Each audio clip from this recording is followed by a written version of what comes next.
Hello everyone. आज मैं आपके लिए एक दिल को छू लेने वाली कहानी लेकर आया हूं, सीधा गांव देहात से। ये कहानी है एक सीधे साधे गांव के लड़के समीर और एक शहर की लड़की सिया की। तो चलिए शुरू करते हैं। समीर अपने परिवार के साथ एक छोटे से गांव में रहता था। वो एक सिंपल लड़का था। सूरज उगने से पहले ही उठकर खेतों में काम करने जाता था। उसकी जिंदगी साधारण थी, लेकिन छोटी छोटी खुशियों से भरी हुई थी। एक दिन सिया अपने परिवार के साथ छुट्टियां मनाने गांव आई। वो शहर की लड़की थी, बिजी और ग्लैमरस लाइफ जीती थी, लेकिन उसे जिंदगी में थोड़ी शांति और असलियत की तलाश थी।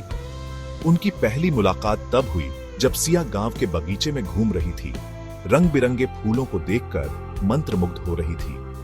समीर वहां हमेशा की तरह काम कर रहा था। शुरू में सिया ने उस पर ज्यादा ध्यान नहीं दिया, लेकिन जल्द ही उसे उसकी सादगी में कुछ खास नजर आने लगा।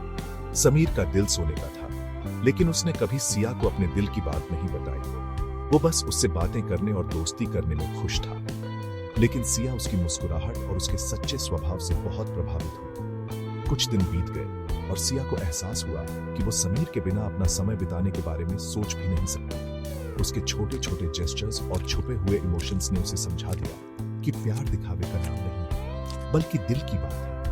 समीर को अपनी भावनाओं को समझने में थोड़ा वक्त लगा, लेकिन एक दिन उसने सिया से कहा, मैं एक सिंपल लड़का हूं, लेकिन मैं तुम्हारे लिए कुछ भी कर सकता हूं। तुमसे मिलकर मुझे एहसास हुआ कि सच्चा प्यार उस सादगी में होता है जिसे हम अक्सर दूसरों से छुपाते हैं। सिया ने उसका हाथ पकड़ा और कहा, समीर, तुमसे मिलकर मुझे समझ आया कि असली खुशी सादगी और प्यार से मिलती है। तुम जैसे लोग ही असली हीरे होते हैं। उस दिन से समीर और सिया की प्रेम कहानी उस छोटे से गांव में एक किंवदंती बन गई। उनका प्यार सिर्फ शब्द